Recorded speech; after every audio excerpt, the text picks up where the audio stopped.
લોટીની અંદર ફૂલ ચોખા પધરાવી દેજો।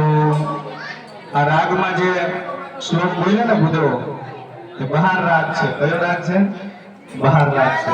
અને આ રાગમાં તમે શ્લોકો સાંભળો એટલે તમને આનંદ આવે, કારણ કે બહાર રાગ આનંદનો રાગ છે। માટે વરુણ ભગવાનને પ્રાર્થના કર્યા પછી એ લોટીમાંથી એક એક ચમચી ભરી જળ, ભાઈઓ બાજુમાં તમારા ધર્મપત્નીને પાણીની વાટકી ભરી દીધી છે ને, એમાં એક એક ચમચી પધરાવી દો, અને બેનો વાટકીમાંથી ચમચી ભરી મારા ભાઈની લોટીમાં પધરાવી દો, અને કયો કાર્ય તમારું પાણી પાછું। એક લોટીમાંથી વાટકીમાં પધરાવો, વાટકીમાંથી પાછું લોટીમાં પધરાવો, એટલે બદલી કરી નાખો પાણી। પછી ભાઈઓ લોટીમાંથી એક ચમચી ભરી રાખો, બેનો વાટકીમાંથી એક ચમચી ભરી તમારા ડાબા હાથમાં જળ લ્યો, જમણા હાથની ચમચી ભરી તમારા ડાબા હાથમાં જળ લ્યો, અને જમણા હાથની પાંચેય આંગળીઓમાં બોલી તમારા ઉપર આજુબાજુમાં બધે પાણી છાંટો। પવિત્રેસ્તો વૈષ્ણવ્યો સવિતુર્વઃ પ્રશવોસ્મન્નામ્ય છદ્રેણ પવિત્રેણ સૂર્યસ્ય રશ્મિભિઃ રચ્યતે પવિત્રવદે પવિત્રભૂતસ્ય નિર્ગામઃ પુણ્યકચ્છ સર્વ પવિત્રમ અસ્તુ। હાથ ધોઈ નાખજો, ચમચી ભરી જળ લઈ બે જણા હાથ ધોઈ નાખો, અને રૂમાલ નેપકિન થી હાથ લૂછી નાખો।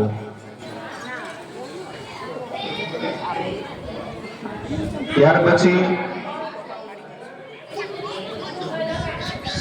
હાથ રૂમાલ કે નેપકિન થી લૂછી નાખી હવે આપણે જે પ્રધાન દેવતાઓની દૈનિક પૂજા છે એ આપણે પ્રધાન દેવતાઓની દૈનિક પૂજા કરશું। પંચામૃત ફૂલ ચોખા તમારી હાથ વગર રાખજો।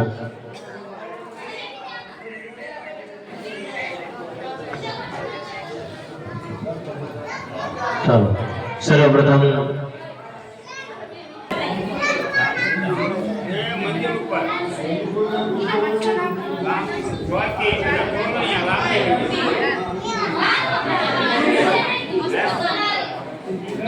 प्रथम ज्ञान गणपति महाराज विष्णुता विघ्नहर्ता देव दूता गणपति इन्हें याद करिए, कारण के